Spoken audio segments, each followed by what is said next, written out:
Hey everybody, thanks for taking the time to listen to the Real Talk podcast. We hope that these discussions will inform and inspire you to engage in your own Real Talk. Today's episode is brought to you by our official sponsor, Trivan, builders of custom trucks, trailers, and enclosure buildings tailored to your needs. Be sure to check them out at www.trivan.com. A big thanks to them for making these conversations possible. Now, on to the episode.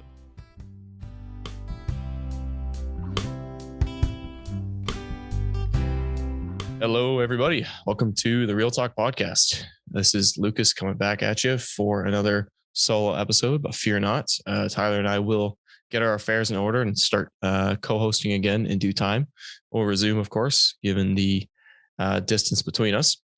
But in the meantime, we got another fun episode lined up. Well, fun might be putting a too positive a spin on it, but an important episode and enjoyable always to talk with our guest for this topic. So today we'll be talking about MAiD, medical assistance in dying, specifically related to what is happening here in Canada. And today's guest to discuss this, rather morbid topic, but hopefully with a positive spin about what we're seeing at least, is Mike Schouten. Many of you will know him from the organization ARPA, Association for Reform Political Action. We've talked to a number of their key staff members before on this podcast, but just in case you don't know Mike, I'll give you a quick bio on him. So he is ARPA's Director of Advocacy, and in that role, he works closely with provincial managers to ensure that ARPA educates, equips, and encourages members of Canada's Reformed churches for political action. Mike also serves as the Director of ARPA's pro-life initiative, the We Need a Law campaign. He's been featured many times in mainstream media, speaks regularly across the country at community events, schools, churches, etc., on the topics of euthanasia and abortion, and what Canadians can do to take steps to promote justice for vulnerable Canadians who are enduring suffering. He lives in BC with his wife, Jenn, and they are parents of 6 children, and one of whom has recently been promoted to his home in heaven with Jesus, which leads us into today's discussion. Mike has a particularly personal connection to this issue, and so maybe I'll invite you to first, thank you for being here, Mike, and then secondly, just walk us through your story with your son and how that relates to this topic today. Mm-hmm. Yeah, thanks, Lucas, for hosting Real Talk. I do appreciate many of the episodes that you and Tyler put out, and I appreciate the opportunity to speak a little bit into euthanasia and what we as Christians can do, I think, both politically and pastorally on this topic. It has been a hard road that God has led us on, as you and many of your listeners, your viewers will know. ARPA Canada has been involved in the euthanasia file for many, many years now. And it's just been, intriguing to see God working in our lives to the point where something that we worked on in the abstract, kind of at the policy level, all of a sudden played just a really big role in our lives, where God led us through a road of suffering, where our son Markus was diagnosed with bone cancer, and after 15 months succumbed to that, and as you just indicated, was promoted to be with Jesus. So that's given us just a lot of thoughts about suffering and how we can respond to suffering, and how many people in the world today are responding to suffering in ways that aren't consistent with a biblical worldview, and how that's troubling and concerning to us, as it always has been, but it feels more so now, just having that lived experience of going through that process. So I look forward to this discussion with you. I look forward to sharing with you and with your audience just some of the thoughts that come to mind after going through that part of the journey. And I should say that the journey is still ongoing. Grief is hard. And it's only been 7 months since Markus passed away. And it's not easy as a family to kind of reinvent yourself, both as husband and wife and parents and children, when someone who was part of your family for 18 years, their character, their disposition, their contributions are all of a sudden not there. So that's been challenging. And in light of that, I would like to pass on behalf of our family, huge thanks to the Reformed community in Canada, who has really been there for us through prayer and practical support, words of encouragement through Markus's illness and even afterwards. That's been huge for us. We very much felt lifted by prayer So thanks to everyone. We really appreciate that. Yeah, it's fantastic to hear that you guys are doing okay, all things considered. And I'm sure many people will continue to pray for you as you continue on this journey. As you said, it's not over, and you have to continue to live life in this new reality. So I guess maybe to tie into that a little bit, we should talk about the opportunity perhaps that you and Jenn had, your wife, to go to Ottawa to do a presentation to, I believe it was a mixed committee of MPs and senators. Do you want to talk a little bit about how that came about, how this opportunity presented itself, and then what that experience was like going to Ottawa? Obviously, you're familiar with Ottawa, but to give testimony on such a important file and one that seemed to be moving very quickly in a direction that was not favorable to our view on this issue. Mm-hmm. Yeah, just for the benefit of everyone, this committee that you speak about, it was a joint committee, right? So that means it's made up of members of parliament and senators. And the committee actually is a result of when Canada first legalized euthanasia back in 2016. So part of that legalization process was a mandatory 5-year review. So just to have Parliament review it. Where are we at? Where are things going? Should we be expanding it further? Should we be restricting it more? How's it playing out? So that's what this committee was tasked with doing.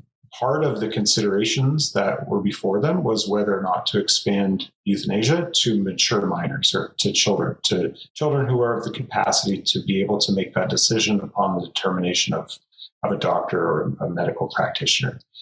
So in the spring of 2022, when they were hearing specifically on that topic, mature minors, ARPA Canada encouraged our supporters to submit written remarks to the committee that the committee would read and take into account as they deliberated and made recommendations to Parliament. So at that time, Jennifer and I, my wife Jennifer and I, we wrote a submission together with Markus, who was still alive at the time. And that was kind of a result of Markus coming to the recognition that that what we were going through connected very poignantly with the work that he knew I did. And I even recall one time him saying to me, he said, "Dad, I can see how what's happening is connected with your work. And if you can use our experience through this to make a difference, then for sure, then I would expect you to do it." So that was April 2022. About 6 weeks before Markus passed away, we sent in a submission to the MAiD committee, this joint committee, and then we didn't really hear anything from it. On the work side, my colleagues who were obviously still working, I was taking some time away from work. They were monitoring all the submissions that were going to this committee and so on. And then at the beginning of November, this past November, I was pretty much integrated back into work full time after a time away after Markus passed on. And we just got an email to our family email, the family email that we had sent that submission in through. It just said, "Hey, the committee's read your written remarks and they would like to invite you to come to Ottawa and present your testimony to the committee."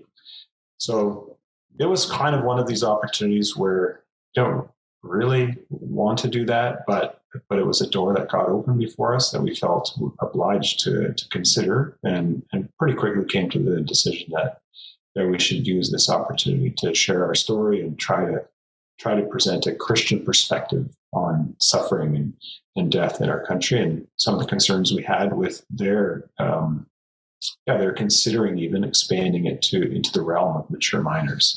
So that's how that invitation came about. Okay. And so you travel to Ottawa, you're there in front of these MPs, these senators. I mean, somewhat of an intimidating environment, even for a guy like yourself who's in this line of work somewhat. How did you go about crafting your statement?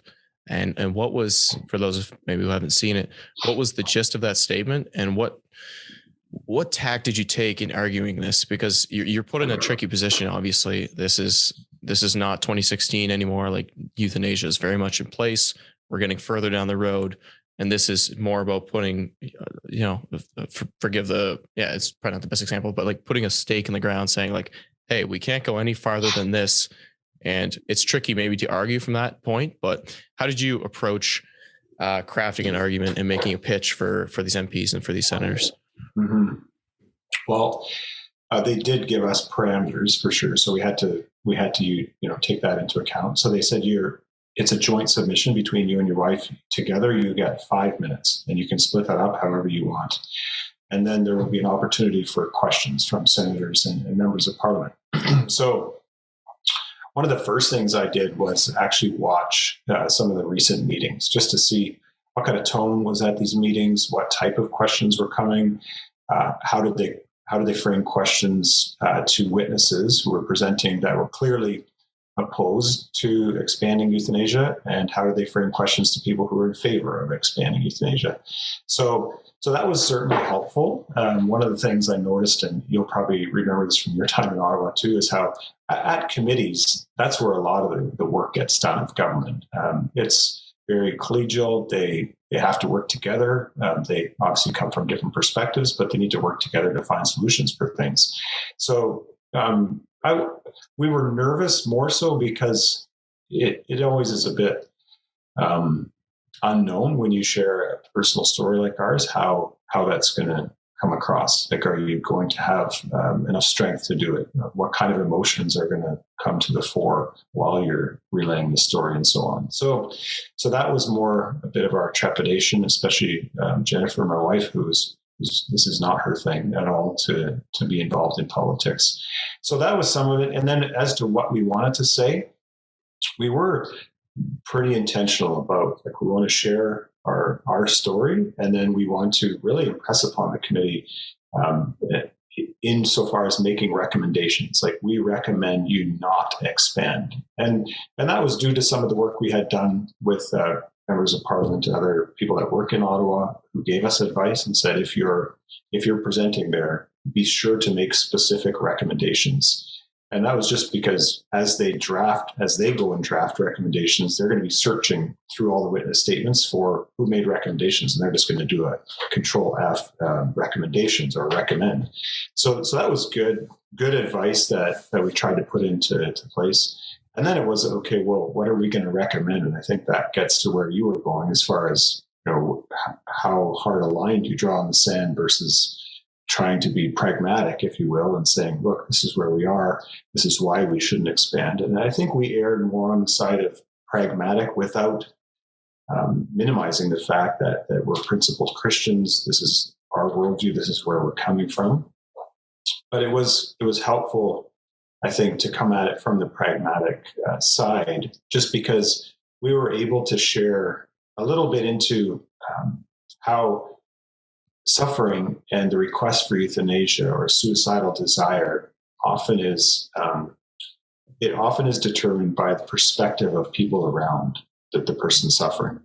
So we would talk about, for example, right, if Markus's doctors and the people on his healthcare team had said to him, would you consider medical assistance in dying because you have a terminal illness? We don't know exactly the extent of the suffering that's going to come.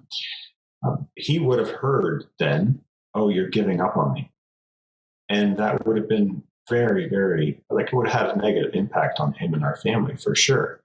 So trying to impress upon the committee and whoever would watch it that by making the choice for euthanasia available to some people who really want that, and I'm not saying that they deserve it, but who really want that, you're ensuring that everyone else is going to be in a position where they have to consider it because it's legal, because it's now part of the suite of tools, if you will, that medical practitioners and doctors can use to so-called treat a person. So just trying to show them that it's not just this autonomous decision that you make that doesn't impact anyone else. It has huge impact. And then our experience was such that Markus's team and his healthcare providers through the BC Children's Hospital and Canuck Place Hospice all focused on him living well every day that he did live, even as bad as life became. They were focused on him living well. And our Christian perspective as parents and families surrounding him was also such, where regardless of how bad it became, we still at the end of every day could say, okay, what happened today that we can praise God for? And there was always something every single day that we could, even though the suffering intensified more and more as the end came near.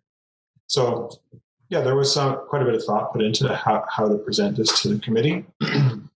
And then as far as the actual interactions we had with members of parliament and senators, I was very much prepared that there wouldn't be any questions, that the MPs and senators, because most of them are in favor of expanding medical assistance to dying, would recognize where we came from and just thank us for sharing our story and move along.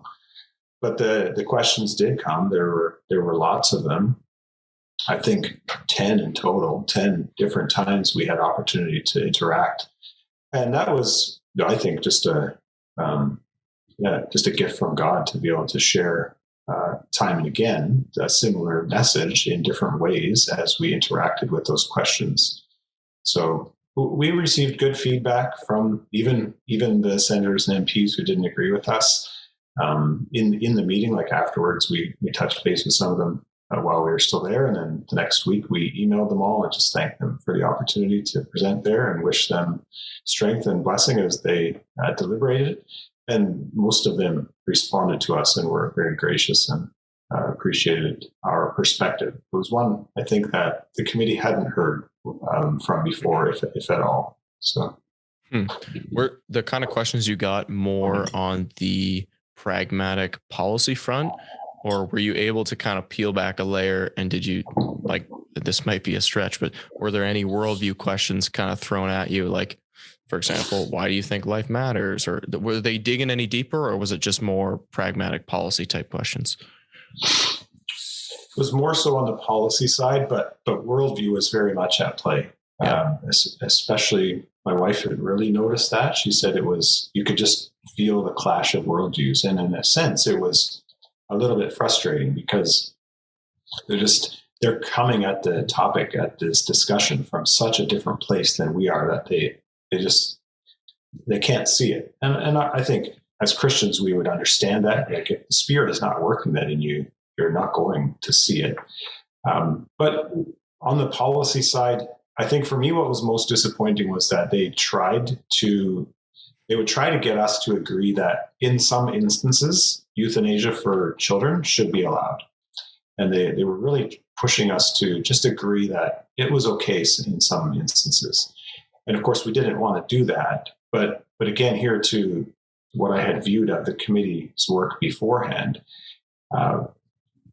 there was one instance where one of the committee members asked, it was a psychiatrist, and he just all of a sudden said, he's like, so you're not in favor of euthanasia at all, for any reason or at any age? And the psychiatrist said, no. And then he was going to go on to say something, but the senator then interrupted the witness and just said, okay, thanks. And just moved on. Right. So they kind of want that polarization, like they want an us versus them scenario. And we tried our best to not get into that, but just to communicate a compassionate answer every time they would put those questions forward. So it was, the other interesting thing to note was that the week prior, they had a witness from Quebec, Quebec mom, about a little boy, or not little, 15-year-old boy named Charles. And he had cancer, a different kind of cancer than Markus, but a similar type of journey where they couldn't get it, and he eventually passed away. But she was there advocating for euthanasia for minors, for mature minors, because she committed that to Charles, her son. She said, I am going to do my best to make sure that someone in your position again has the ability to request MAiD. And it was an emotional type of submission as well. And it was, from that perspective, good in that sense. But the outcome, the conclusion she came to was so polar opposite ours, right? It was like he and she wants people who are suffering to have that autonomous decision. And in her words, it was just so telling. She said Charles wanted some semblance of victory over the cancer, that he was the one who got to decide when his life would come to an end. In that way, somehow claim victory over the cancer.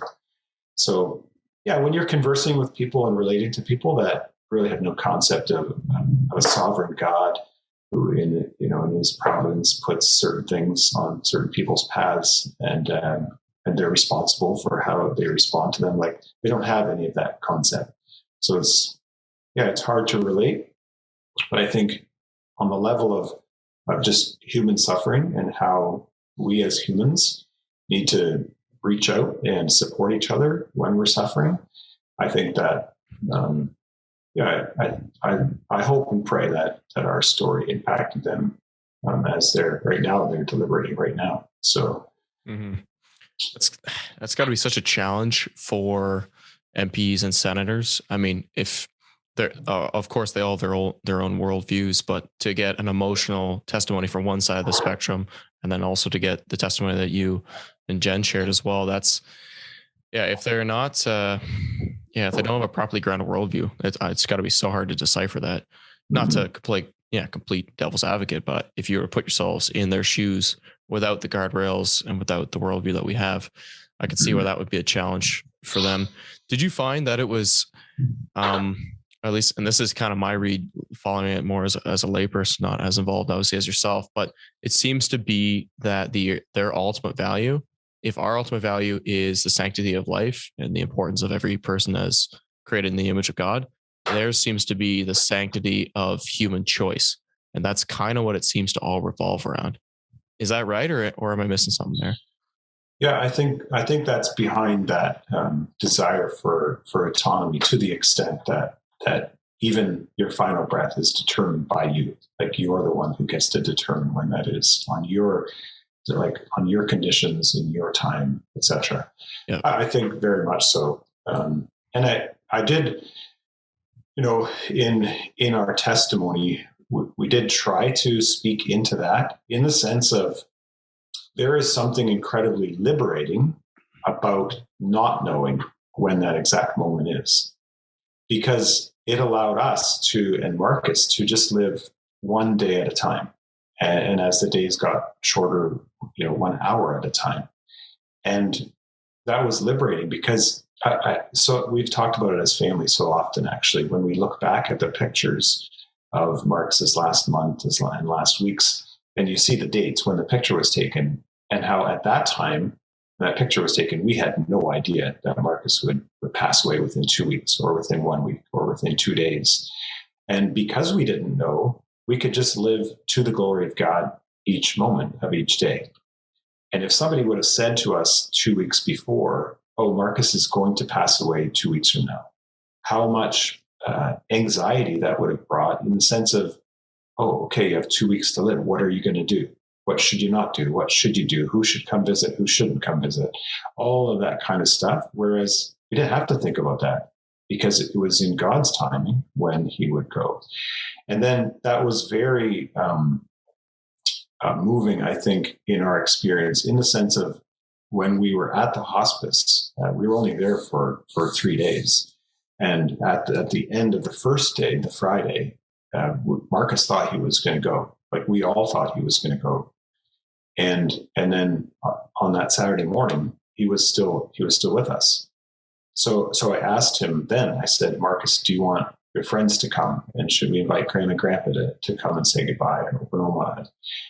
And he was like, yeah, let's do that. And throughout that day, some people that were very important to him and in his life came and had just beautiful moments with him. And I think back, and I'm like, and we said this to the committee. We said, if MAiD had been offered, it would have made very much sense to ask a doctor to end his life on Friday night. Like, we've all had our chance to say goodbye. Why keep suffering? And then we wouldn't have had Saturday, right?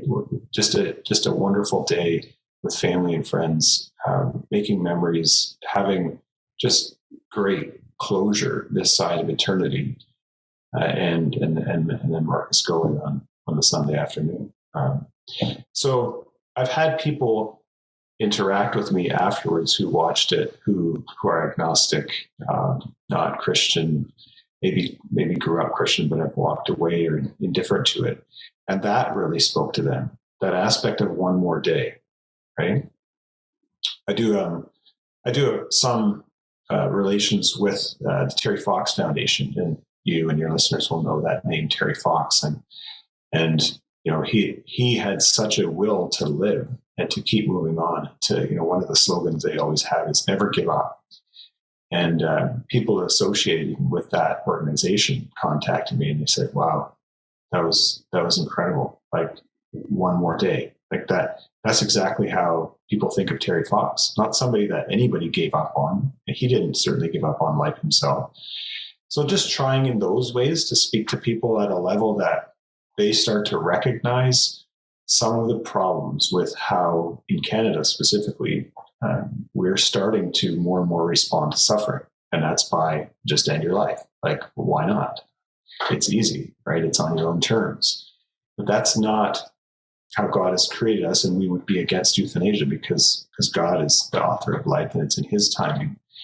And we can say that, but I think we can also talk about how, as human beings, we shouldn't give up on each other. We need to do what we can to support and love each other so that every day we're alive, every day that we have here on earth is a good day, and a day that we can be thankful for and praise God for. So, yeah.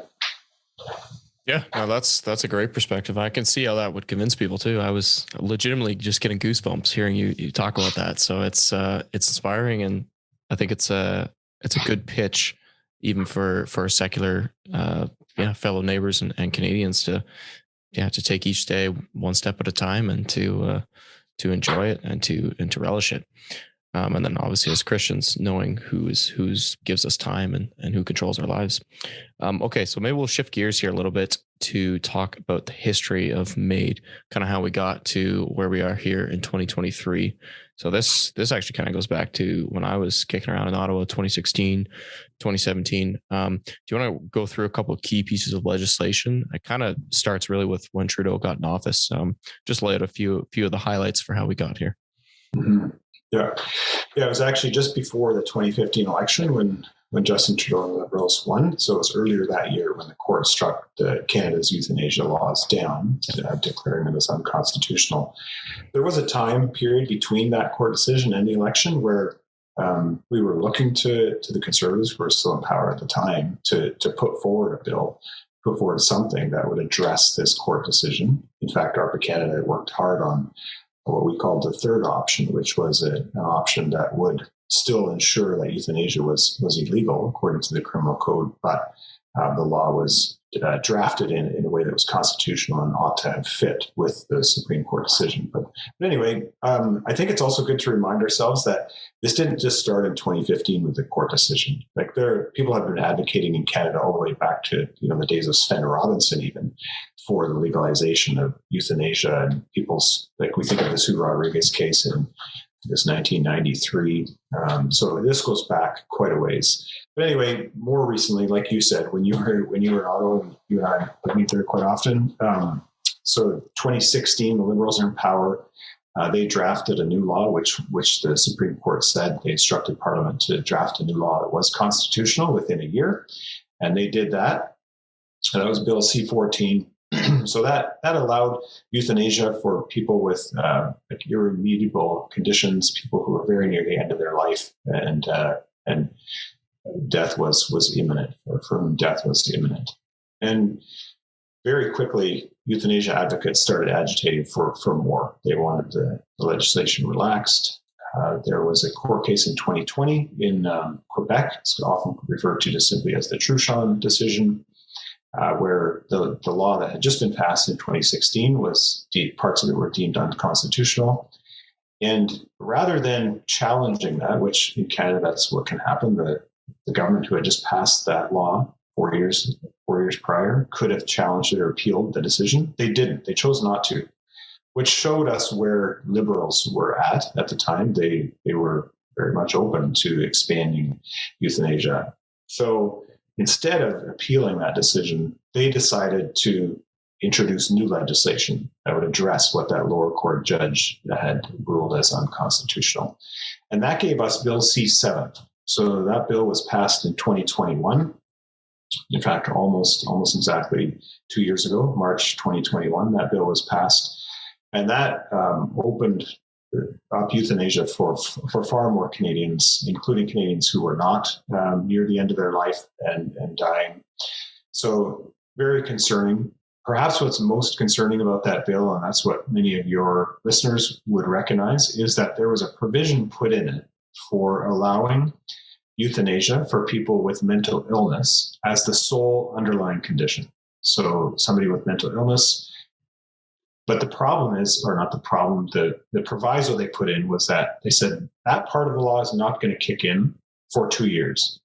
So while they passed it in March 2021, opening the door far wider to people for euthanasia to request and receive it, the part pertaining to people with mental illness as the sole underlying condition, that wouldn't kick in until March 2023. And we're coming up to that.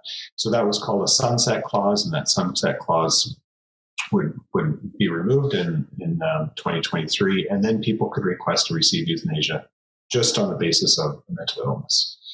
So for that reason, ARPA Canada has, we have what's called a Care Not Kill campaign, and that's been in place for a number of years now. We pivoted that campaign after this bill was passed to focus just on that provision.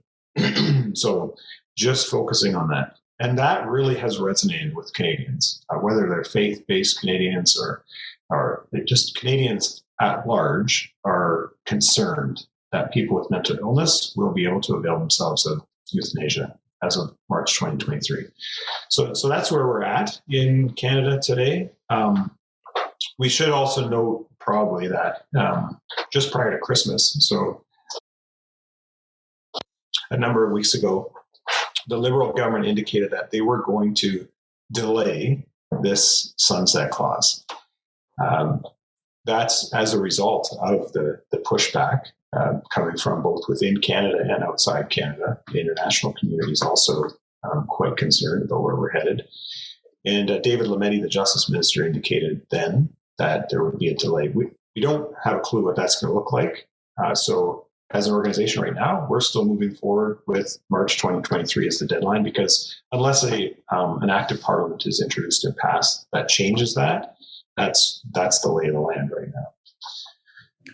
I think, okay, go ahead. Well, yeah, I was just going to tee that up a bit for you then. So that's where we sit right now. I think maybe if we do a worst case scenario, and then we'll try to end with the best case scenario, that'd be a little more fun to do it that way. So, okay, so putting your pessimistic hat on, where do you think this is heading potentially? Well, I think I like to think that somewhere there's going to be a line drawn in the sand. Like somehow parliamentarians are going to see that, okay, we've pushed too far, too fast, and we have to draw a line. And we're really hopeful that can happen here at the mental illness provision, that Parliament can say, no, that's enough. We're not going that far. You hear that kind of language more and more from the opposition parties, and not just the Conservatives. The NDP as well are quite concerned about when people are going to homeless shelters and people are making requests for medical assistance in dying because they can't afford housing, basic medical requirements, then they're on board too with the push to try to stop this. So I think, though, while there is hope there, we do need to recognize what this has resulted in our country. We've had euthanasia legalized in Canada for not even 7 years, and the data we have right to the end of 2021, that's the latest data we have, shows a 10-fold increase in MAiD deaths in Canada in only 5 years, from around just over 1,000 in 2016 to over 10,000 in 2021. And more and more the requests for euthanasia are not because somebody is very near the end of their life and dying, but for things like, I don't have the same quality of life as I used to. I can no longer do the same things that I used to. Some of them even citing loneliness and isolation as a reason to request euthanasia. So this connection between law and culture is really being felt, right? Where Whereas before, all efforts would be made to help somebody address their suicidal desires because of some underlying condition. Now, the easy way out is just to request medical assistance in dying. And we have a government who's all too eager to oblige that. So that's bad. Like that's the really concerning aspect of where we're at, how this has changed culture in a sense. And back to actually, if I could for a minute, I don't know how much time we have yet, but lots. Go ahead. Okay. We were able to make this point at the committee as well, and I think it's good. It's good for us people advocating against euthanasia to remember this, that palliative care is a huge part of this conversation as well. And we, in our situation with Markus's illness and his hospice and palliative care, were able to experience how we can do things in a way that many adults never experience. We've all heard stories of adults, whether it's grandparents or parents or just uncles or aunts or whoever, who get cancer, a bad type of cancer like Markus had. And it takes months and months and months to get an appointment with an oncologist, to see somebody about this kind of treatment too. And then when it comes to palliative and hospice care, most of us have in our minds, it's like Uncle Joe's in palliative care. That's pretty much like, oh, he must be dying within 24 or 36 hours. That's why he's in palliative care now. Whereas with us, palliative care was engaged with Markus so he passed away in May, about 7-8 months before he passed away. And that was because their teams are all about addressing symptoms. So what that meant for us, practically speaking, was that we never had to run around looking for different treatments for Markus, or he's experiencing this, what should we do now, and go searching for a solution to his symptom. They were always ahead of us because they were in constant contact with us. So when this arose, they would bring a different bed or a different pillow. When this arose, they would subscribe this type of medication, and it was readily available in there. And that allowed him to not, and us as a family, to enjoy the days we had with him, rather than getting anxious and fretting about what to do about the suffering that our loved ones enduring, and we're not knowing what to do, and trying to find a person who knew what to do, etc.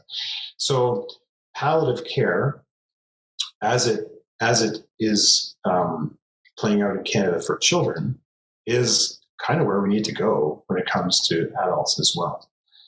But what's happening, and this gets to the law and culture thing, what's happening with the rapid expansion to medical assistance in dying is that we're not, like, why would we invest tons into palliative care when it seems like people are quite pleased and happy to choose this route? And they're choosing that route oftentimes, not just for autonomous reasons, but because the people around them, their families, the medical community, government, are giving up on them. They're sending that message. We're giving up on you. Your life's not worth living. You're right. It isn't. Okay, we can help you end it. So I think that, yeah, there's a far better way, but the situation is dire, both based on the stats that we see and how we can observe that culture is shifting in this way. Okay. Now shifting to the positive side of things, what are some reasons for hope? I mean, you talked about palliative care, ways we can impact the narrative around MAiD and around palliative care. I know, for example, at least here in Ontario, friend of the show, Sam Ostroff, has had some success on palliative care. Is there a difference we can make on a policy level, or is this more of a narrative, reaching out to our neighbors, stuff like care, not kill approach, or perhaps a both and? Yeah, I think it really is a both and. Like, I think there are political solutions, if you will. I would say partial solutions to what we're dealing with. So governments who support palliative care, robust palliative and hospice care strategies, that's excellent. We need people like you just referenced, Sam Ostroff, to advance that kind of thing and build the support in provincial and federal legislatures for sure. And some of that's happening. I think that, optimistically speaking, we look at the work that's gone into the Care Not Kill campaign and how Christians and non-Christians alike have been working hard to inform their neighbors, to communicate with their members of parliament, to build relationships with their MPPs and MLAs, and express these concerns in an understandable way, in a winsome way. It is having an impact. Like, they're hearing us. And the fact that David Lametti felt that he needed to assure Canadians that they're going to delay and take another look at this is a win, a partial win, but it's a win in our opinion, for sure. So there are still government officials and governments in our country who do listen. They listen to the people. And when we're, not just when we're loud enough, but when we're sharing solutions for the problem that we're talking about, this problem of all these people requesting medical assistance and dying, they're starting to hear us. So I think that we can be hopeful in that sense. But I think we also need to recognize, like, our hope is not in governments and the laws that they make. We pray that the laws they make and the policies they draft would reflect God's law and his word, his design for our lives. They don't always, but when they do move a little bit in that direction, I think that that's a good thing. But I think there's also an important role for Christians and for the church to recognize a couple of things that I think that we don't really talk about very much. And that is how suffering can actually contribute to a whole lot of good in our country. And what I mean by that, two things come to mind. One is that suffering unleashes love. So this is a phrase I remember hearing my friend Stephanie Gray Connors. I don't know if you recognize that name, Stephanie Gray, but yep. She's married now and lives in the United States. But she has this phrase which she got from Pope John Paul II: suffering unleashes love. And the experience that we had, and we talked about already with Markus, we really felt that. We felt how suffering unleashed love. It had to, of course, unleash love from us as a family around Markus, but it unleashed love from many other people as well. And we didn't try to create a martyr type of complex, like we're suffering, we need help. But the fact that people wanted to help was good. And I think that we need to think as Christians, especially in this land and as church, that suffering is a part of life. And if we're going to, if our desire as Christians is to hide suffering and to not talk about it, and most of us grew up in homes, and some of us are probably still growing up in homes where we don't talk about suffering. Like, that's something we don't want anybody to know about. We hide it. And I'm not saying that we showcase it and we're always, putting out social media posts about our suffering and so on. But I think that we need to witness to the world how suffering can unleash love. And there is a better response than simply going to your doctor and asking him or her to end your life because you're sick of it and you don't want to live anymore. And we experience this as Christians. We experience how suffering unleashes love. I mean, the good news of the gospel is about suffering unleashing love, right? Our suffering, falling into sin, unleashing the love of Jesus Christ coming down to earth and dying for our sin. And we need to show that to people in our spheres of influence, whether it's fellow family members, whether it's people in our church community, whether it's people in the broader community, that there is a better way. And I think that there's a lot of what goes on in society that already embodies that, if you will. Right? There's lots of other policies that get discussed, maybe by you guys, but certainly in the media and so on.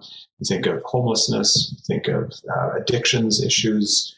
These are like people who are concerned about these things and are doing what they can to help those who are disenfranchised and are dealing with addictions, are doing so because of the human spirit to care and have compassion for each other and try to lift each other up and do what we can to enable someone who might be down out, to enable them to flourish.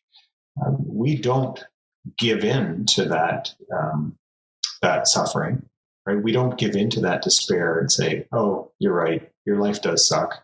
I can help you deal with that. No, we try to lift them up. Lucas, I remember, and I've relayed the story to a couple of MPs as well. So I grew up here in the Fraser Valley of British Columbia. And there's as in most urban centers, there's like a big radio talk show. And for us, it was CKNW 980. And we drive around the Fraser Valley on a Saturday, me and my dad and a couple of my siblings. And, every 10 minutes, the traffic would come on, the traffic report, right? How we didn't have phones back then. So you need to listen to traffic reports so you know which areas to avoid. And once in a while, the traffic reporter would say something like this. They would say, the Petula Bridge is closed due to a police incident. And as a kid, I can remember hearing that and wondering, what does that mean? Like what? And then I asked my dad once, I said, what does that mean? And he said, it means that there's probably someone in such a state of despair that they want to end their life and they're standing on the edge of the bridge and they want to jump off. And they close the bridge because there's people there who are trying to help that person. They're trying to talk them back and they're trying to put them into a place where they can deal with some of the things that are causing them this despair. And I just reflect on that now in 2023 in Canada, and how, proverbially speaking, we're not doing that. We're actually affirming that despair and actually helping push the person off. And that's two totally different ways to approach suffering. And I think that as Christians, we have to showcase the former. We have to showcase how we can be there for each other. And when we do experience suffering in our life, I think we shouldn't shy away from witnessing how to respond to that. We shouldn't shy away from that. The story Job comes to mind for me always. And, you and your listeners will know that story well. And Job, he had like over 10,000 different herds. He had 10 children, and it all got taken away. And then Satan went back to God and said, oh yeah, but yeah, touch his life, touch him, and he's going to disown you. And what did Job do, right? He got diseases. Satan inflicted that on him. And his wife, the person closest to him, said, forsake God and die. Right? And that's what's happening now in our world. People are saying, like, just screw it. Just end it. It's enough's enough. And Job's response is so telling. And in his response, he's witnessing, first of all, to his wife then at the time, but also to all of us now who get to read that story. It's like, should we accept only good from God and not bad? And I think that we understand that as Christians, and we need to, maybe it's not the right word, but we need to showcase that. We need to witness that type of response to the people around us when we face the suffering, so that they can see that better way, so that when they're in that kind of situation, they remember that and they reach out to somebody and try to live every day well, instead of despairing and then making that request for euthanasia. So there's a lot there, but political for sure. There's a political part, but there's very much a pastoral component to this too.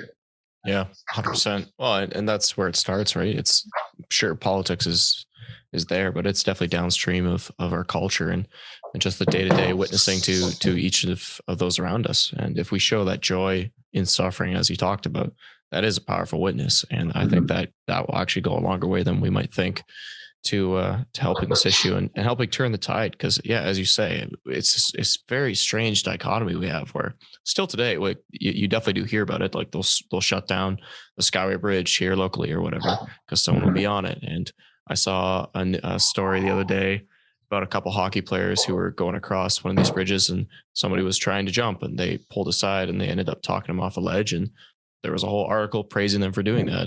And justly so. It's a good act to do.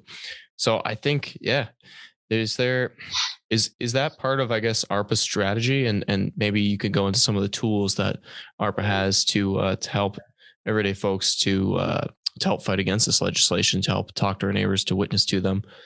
Is that in some of the messaging you guys have put out to speak to our secular Canadian neighbors about, maybe mental health? Because I think that's a real point of common interest and unity between ourselves and the Reformed community and our neighbors.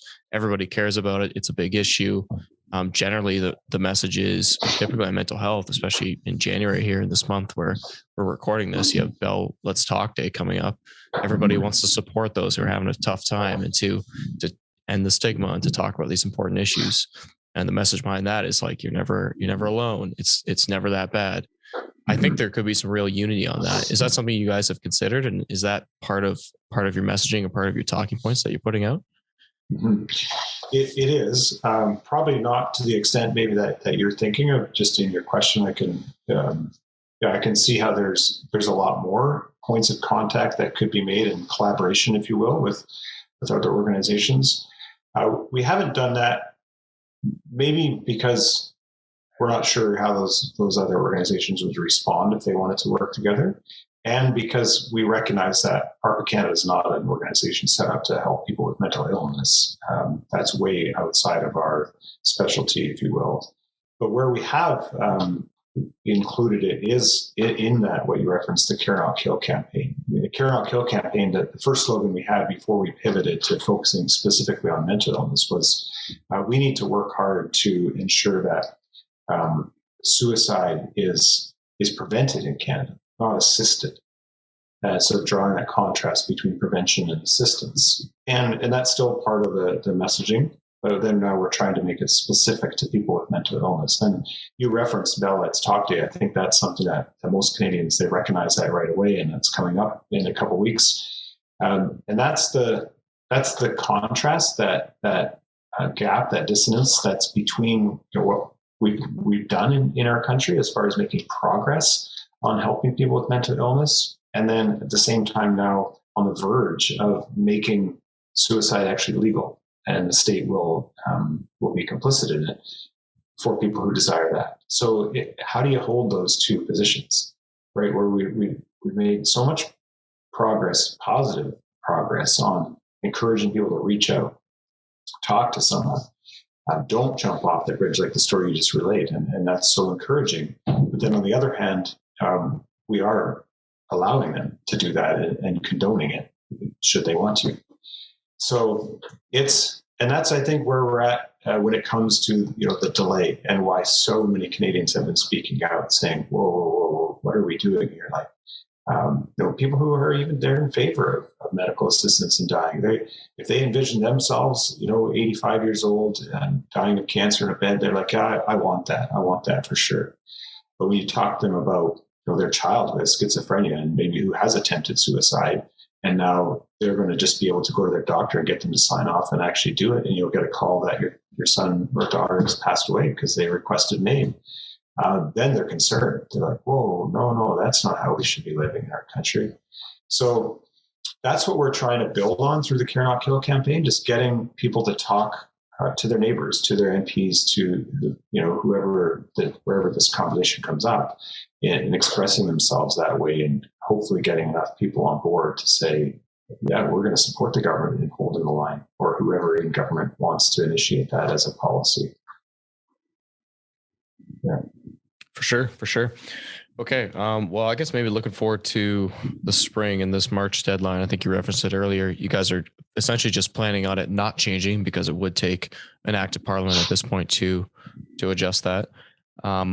If it does change, I guess you just have to see what happens maybe, but what do you see happening in the spring, and what are some tangible calls to action or that you have for our listeners? Mm-hmm. Well, the people so I would encourage everyone, if they're not already, to subscribe to ARPA Canada's newsletter, because that way you're going to be kept up to date as to where this is at and what you can do. So just simply go to arpacanada.ca and subscribe to our newsletter if you haven't already done so, because you're right, things do change pretty quickly. Right now, we're going to continue focusing on the efforts that we were engaged with before Christmas on the Care Not Kill campaign. So that's a number of things. So some people have been signing petitions. Some people have been putting lawn signs in. Some people have been ordering flyers. So we have mailbox flyers that people can just deliver in their neighborhoods. And those often result in really good conversations with your neighbors. We get feedback from people who had one of those delivered on their doorstep. And it's encouraging that people are, for the most part, just thankful that someone made them aware of this. And then through that campaign, we're trying to get people to then start building a relationship and connect with their member of parliament.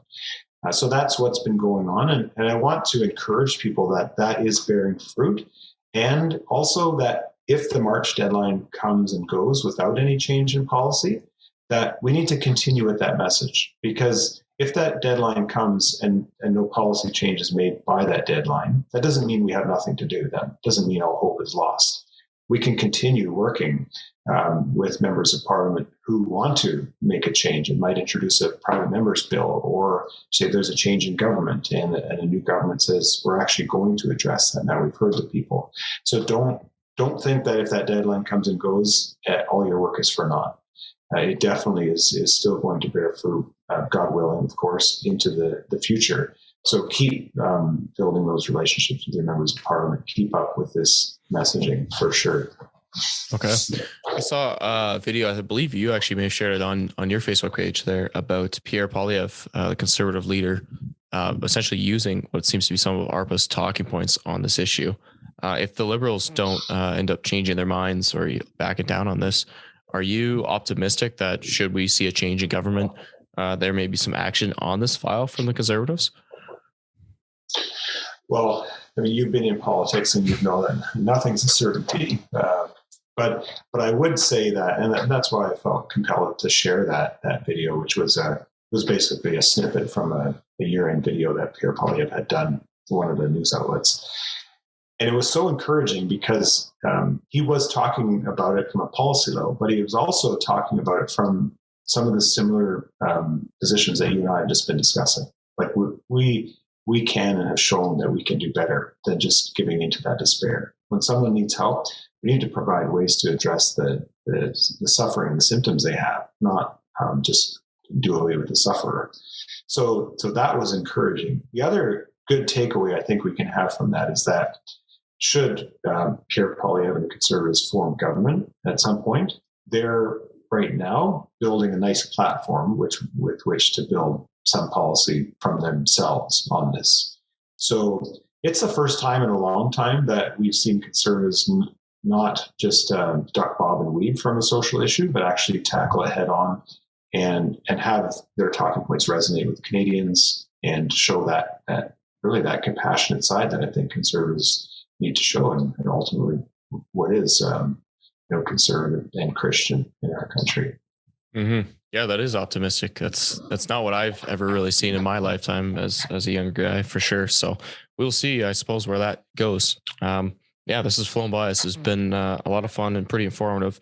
Do you have any closing thoughts you want to leave with our listeners and our viewers about yourself, ARPA, this topic, anything like that? I think, generally speaking, sometimes Christians feel that, everything's just getting worse and worse. Where is this all going?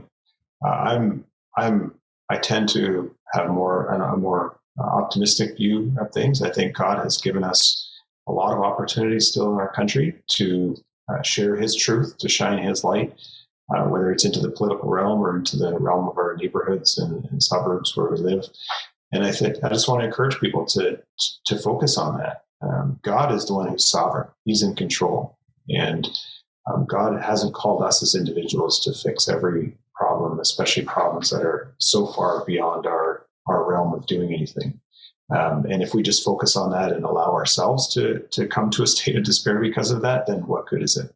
So God has put us all in different situations in life, and we need to do what we can to shine His light into those oftentimes very small spheres of influence.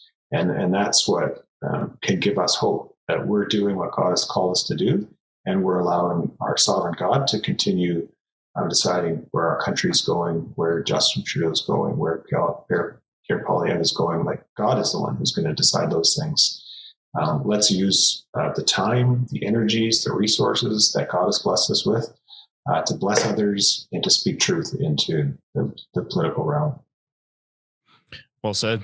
Well, thank you for your time, Mike. Much appreciated. I know I learned a lot, and it was encouraged as well, and I hope our listeners were too.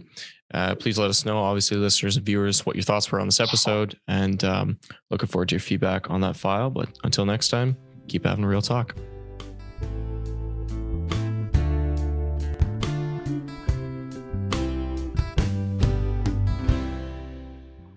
Thanks for tuning in to this episode of Real Talk. We really appreciate you taking the time to listen or watch the show. If you want to send us your feedback, and we'd love to hear it, please email us at reformedrealtalk@gmail.com. If you want to find us online or social media, we got a lot of great content there. Just search Reformed Real Talk and we should come right up. This show is created and produced by myself, Lucas Holtfluer, and Tyler Vanderwood, and our wonderful podcast manager who does all the editing is Mariah Tamiga. So we're really thankful for her contribution to the show as well. That's all for now, folks. Thanks for watching or listening, and we'll catch you next time. Bye-bye.